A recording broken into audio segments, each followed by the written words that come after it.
മകളെ പോലെ കാണേണ്ടവളെ കൊന്നുകളഞ്ഞു. ആ കൊലപാതകത്തിന് മുൻപ് അവളെ റേപ്പും ചെയ്തു.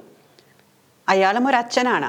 താലികെട്ടി കൂടെ കൂട്ടിയവനില്ലാത്ത എന്ത് ആത്മാർത്ഥതയാണ് അമ്മായിയച്ഛനുണ്ടാകുന്നത് അല്ലേ? ഫരീദാബാദിൽ സ്ത്രീധന പീഡനത്തിന് പിന്നാലെ യുവതിയെ കൊന്നു കുഴിച്ചുമൂടിയ സംഭവത്തിൽ വീണ്ടും വഴിത്തിരിവ്.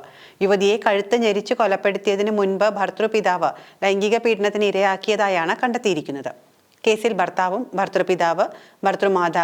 ഭർതൃപിതാവിന്റെ സഹോദരി ഉൾപ്പെടെ 4 പേരെ പോലീസ് അറസ്റ്റ് ചെയ്തിട്ടുണ്ട്. ഹരിയാനയിലെ ഫരീദാബാദിലുണ്ടായ സംഭവത്തെക്കുറിച്ചാണ് പറയുന്നത്. കൊലയ്ക്ക് മുൻപ് യുവതിയെ ഭർത്താവിന്റെ പിതാവ് ഉറക്കഗുളിക കൊടുത്ത് മയക്കി കിടത്തി ബലാത്സംഗം ചെയ്തതായും പോലീസ് പറയുന്നു. യുവതിയുടെ ജഡം ഭർത്താവിന്റെ വീടിന് സമീപത്തെ 10 അടി താഴ്ചയുള്ള കുഴിയിൽ നിന്നും കണ്ടെടുത്തു. കുഴി സ്ലാബ് കൊണ്ട് മൂടിയ നിലയിലായിരുന്നു. ഉത്തർപ്രദേശ് സ്വദേശിയായ 24-കാരിയെ കാണാനില്ല എന്ന് കാണിച്ച് ഭർത്താവിന്റെ കുടുംബം തന്നെ നൽകിയ പരാതിയിൽ നടത്തിയ അന്വേഷണത്തിലാണ് ക്രൂര കൊലപാതകത്തിന്റെ ചുരുളഴിഞ്ഞത്. കഴിഞ്ഞ ഏപ്രിലിലാണ് കൊല നടന്നത്. സംഭവത്തിൽ ഭർതൃപിതാവ് കുറ്റം സമ്മതിച്ചതായി പോലീസ് അറിയിച്ചിട്ടുണ്ട്. ഇയാൾ 3 ദിവസമായി പോലീസ് കസ്റ്റഡിയിലാണ്. മൃതദേഹം ഇക്കഴിഞ്ഞ 21-ന് ഭർതൃവീടിന് പുറത്ത് 10 അടി താഴ്ചയുള്ള കുഴിയിൽ നിന്നും കണ്ടെടുത്തു. സ്ലാബ് കൊണ്ട് മൂടിയ നിലയിലായിരുന്നു മൃതദേഹം. ഉത്തർപ്രദേശിലെ ഫിറോസാബാദ് ജില്ലയിലെ ഷിഗോഹാബാദ് സ്വദേശിയായ യുവതിയും ഫരീദാബാദ് സ്വദേശിയും തമ്മിൽ 2023-ലാണ് വിവാഹിതരായത്. വിവാഹം കഴിഞ്ഞ നാളുകളിൽ തന്നെ സ്ത്രീധനം സംബന്ധിച്ച തർക്കങ്ങൾ ഉണ്ടാവുകയും യുവതിക്ക് മർദ്ദനമേൽക്കുകയും ചെയ്യേണ്ടിയും വന്നിട്ടുണ്ട്. ഭർതൃവീട്ടിൽ നിരന്തരം പീഡനം അനുഭവിച്ചിരുന്നതായും വിവാഹം കഴിഞ്ഞ മാസങ്ങൾക്കകം തന്നെ അവൾ സ്വന്തം വീട്ടിലേക്ക് മടങ്ങി വന്നതായും കൊല്ലപ്പെട്ട യുവതിയുടെ സഹോദരി പറഞ്ഞു. ഭർതൃവീട്ടിലെ മോശം പെരുമാറ്റം കാരണം 1 വർഷത്തോളം യുപിയിലെ സ്വന്തം വീട്ടിൽ കഴിഞ്ഞിരുന്നതായും സഹോദരി വ്യക്തമാക്കിയിട്ടുണ്ട്. സ്ത്രീധനം സംബന്ധിച്ച പ്രശ്നങ്ങളാകാം കൊലപാതകത്തിലേക്ക് നയിച്ചത് എന്നാണ് സഹോദരിയുടെ സംശയം. പോലീസ് പറയുന്നതനുസരിച്ച് കഴിഞ്ഞ ഏപ്രിൽ 14-നാണ് യുവതിയെ കൊലപ്പെടുത്താനുള്ള ആസൂത്രണം സംബന്ധിച്ച അന്തിമ തീരുമാനമെടുത്തത്. ഭർത്താവും ഭർതൃമാതാവും ഉൾപ്പെടെയാണ് പദ്ധതി തയ്യാറാക്കിയത്.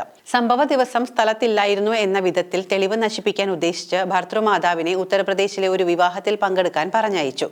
ഏപ്രിൽ 21-ന് രാത്രി യുവതിയുടെയും വീട്ടിലുണ്ടായിരുന്ന തന്റെ സഹോദരിയുടെയും ഭക്ഷണത്തിൽ ഭർത്താവ് ഉറക്കഗുളിക കലർത്തി. ഇതോടെ ബോധരഹിതരായ 2 സ്ത്രീകളും 2 മുറികളിലായി ഉറങ്ങി. തുടർന്ന് അർദ്ധരാത്രിയോടെ ഭർതൃപിതാവ് മരുമകളെ കൊലപ്പെടുത്താനായി മുറിയിൽ കയറി. കൊലപ്പെടുത്തും മുൻപ് ബോധരഹിതയായി കിടന്ന മരുമകളെ ഇയാൾ ബലാത്സംഗം ചെയ്തതായും പോലീസിനോട് സമ്മതിച്ചിട്ടുണ്ട്. എന്നാൽ ഇക്കാര്യം കൊലപാതക കാര്യങ്ങൾ അറിയാമായിരുന്ന മകനോടോ ഭാര്യയോടോ പറയാതെ രഹസ്യമായി വെച്ചുവെന്നും പോലീസ് പറയുന്നുണ്ട്. കൊലപാതകം നടത്തിയതിനു ശേഷം പിതാവ് മകനെ വീടിന്റെ മുകളിലെ നിലയിലേക്ക് വിളിച്ചു. തുടർന്ന് ഇരുവരും യുവതിയുടെ മൃതദേഹം പൊതിഞ്ഞുകെട്ടി നേരത്തെ വീടിനോട് ചേർന്ന് എടുത്തിരുന്ന കുഴിയിലിട്ട് മൂടി. ഡ്രെയിനേജ് ആവശ്യത്തിനെന്ന അയൽവാസികളെ തെറ്റിദ്ധരിപ്പിച്ചാണ് കുഴിയെടുത്തിരുന്നത്. മണ്ണുമാന്തി യന്ത്രം ഉപയോഗിച്ചായിരുന്നു നീക്കം. ആ ദിവസങ്ങളിൽ യുവതി ജീവിച്ചിരിക്കുന്നതിനാൽ സംശയത്തിനിടയാക്കിയതുമില്ല.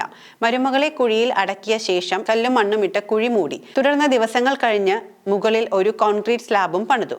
കുഴിയിൽ നിന്നും ഭാഗികമായി കണ്ടെത്തിയ യുവതിയുടെ മൃതദേഹം പോസ്റ്റ്മോർട്ടത്തിനായി അയച്ചിട്ടുണ്ട്. സംഭവത്തിൽ ഭർത്താവ്, ഭർതൃപിതാവിന്റെ സഹോദരി ഉൾപ്പെടെ 4 പേരെ കസ്റ്റഡിയിലെടുത്തിട്ടുണ്ട്.